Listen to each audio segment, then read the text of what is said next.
A Newberry man is behind bars for a heinous crime deputies say he committed nearly 40 years ago.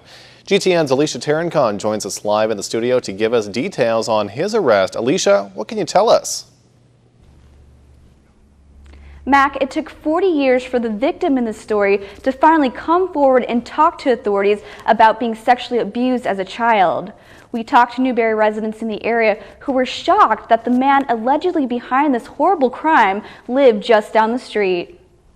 In Newberry, people called him the junk man because for 20 years, Donald Trueluck used to drive around and pick through junkyards, sometimes fixing and selling old cars. And on Tuesday, the 66-year-old was arrested on sexual battery charges for a crime deputies say he committed 40 years ago. Shay Ridgway works on a farm down the street, and she says they've all known Trueluck for years. It's shocking to know that we ride past him all the time. You wave to him, you see him around, and it's been a secret for 40 years. It's never gotten out. There's been no word of it, and then all of a sudden, you find something new about somebody that you see on a day-to-day basis.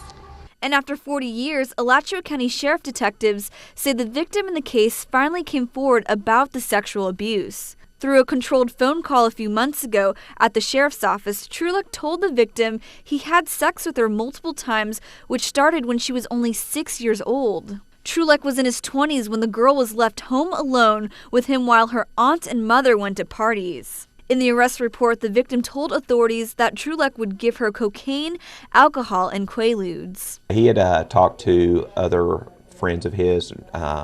He'd also talked with the victim and admitted it. So there were several people that he had admitted it to, and then he also did an interview with detectives, at which time he admitted it.